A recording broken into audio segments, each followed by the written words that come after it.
13 तारीख को जो एमपी बोर्ड का फिजिक्स का पेपर आया था उसके अंदर हमारे मैराथन क्लास के काफ़ी सारे क्वेश्चन हैं जो रिपीट हुए हैं और कुछ क्वेश्चन ऐसे भी बनकर आए हैं जो हमने थ्योरी में वहाँ पे बताए थे। तो देखते हैं कौन कौन से क्वेश्चन रिपीट हुए हैं। पहला क्वेश्चन देखो बेटा, यहाँ पे लिखा है एलसीआर परिपथ की प्रतिबाधा का सूत्र। तो आपको ये जो क्वेश्चन दिख रहा है 186 नंबर वाला, इसके अंदर जो हमने थर्ड स्लाइड थी उसके ऊपर यहाँ लिखा था प्रतिबाधा का सूत्र लिखा था। ठीक है, सेकंड क्वेश्चन देखेंगे, इसमें आपसे बोला है कि पी प्रकार के अर्धचालक में बहुसंख्यक आवेश वाहक कौन से होते हैं। तो बहुसंख्यक आवेश वाहक कौन से होते हैं बेटा, होल्स होते हैं। हमने इलेक्ट्रॉन अल्पसंख्यक के बारे में आपको क्लास में बताया था। ठीक है, फोटोन का विराम द्रव्यमान, तो ये यहाँ पे देखेंगे, यहाँ पे विश्राम द्रव्यमान की बात हो रही है, शून्य होता है इसका। ठीक है, विवर्तन की घटना वाला क्वेश्चन यहाँ पर दिख रखा है। यहाँ पर मेरे को पुनर्वितरण की बात करिए कि जो ऊर्जा का पुनर्वितरण होता है वो कौन सी घटना के अंदर होता है। एक्चुअली में वास्तविकता में वो व्यतिकरण के अंदर होता है, लेकिन क्वेश्चन क्या देता है, विवर्तन के अंदर होता है कि नहीं होता। आपको बताना था कि कथन सत्य है या असत्य है। अर्धचालकों का तापमान बढ़ाने पर उनकी चालकता कम होती है। तो ये क्वेश्चन देखेंगे, यहाँ पे देखो, ताप बढ़ाने पर अर्धचालक की चालकता बढ़ती है। ये क्लास में कराया हुआ क्वेश्चन है। ठीक है, ये देखो सेम टू सेम क्वेश्चन उठा है। क्वेश्चन नंबर 6 जो है वो हमारे जो फ्लक्स वाला क्वेश्चन था कि विद्युत फ्लक्स का मान शून्य होता है समांतर पृष्ठ के लिए, वो सिद्ध करना था, हमने क्लास में पढ़ाया था।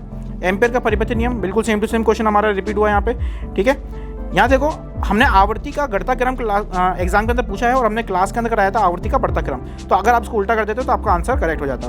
ये देखो बेटा, फोकस दूरी ज्ञात करने के लिए क्वेश्चन आया था आपके एग्जाम में और हमने क्लास के अंदर कराया था लेंस की क्षमता ज्ञात करने का। सेम सूत्र था, आपको यहाँ पर हमारे पास में क्षमता दे रखी थी और एग्जाम में आपको फोकस दूरी दे रखी थी। सेम सूत्र पर आने वाला क्वेश्चन है। ये डी ब्रोगली तरंग वाला हमने क्वेश्चन क्लास में कराया है, जिनको हम क्या बोलते हैं बेटा, द्रव्य तरंगे। सेम टू सेम क्वेश्चन नीचे उतर गया। आइंस्टीन की प्रकाश विद्युत समीकरण, बिल्कुल सेम टू सेम क्वेश्चन नीचे उतर गया।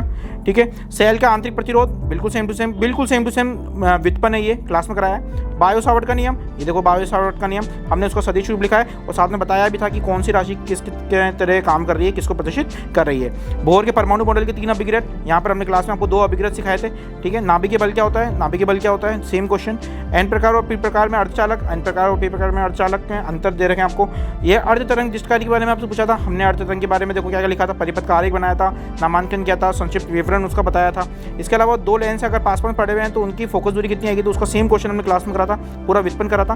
ट्रांसफॉर्मर में जो ऊर्जा की हानि होती है उसको समझाने के लिए देखो यहाँ पे हमने बिल्कुल डिटेल में समझाया था और वहाँ पर हमने ये भी पढ़ा था कि ट्रांसफॉर्मर में ऊर्जा हानि कितनी होती है, किस प्रकार से लिखा जाता है उसको। ठीक है, फेराडे के नियम वाला द्वितीय क्वेश्चन हमने यहाँ पे देखो कर रखा है 153, फेराडे का द्वितीय नियम इसमें आपसे पूछा है। ठीक है, पूर्ण आंतरिक परावर्तन के बारे में बात करी गई है। सेम क्वेश्चन हमने क्लास के अंदर डिटेल में पढ़ा है, पूर्ण आंतरिक परावर्तन वाला।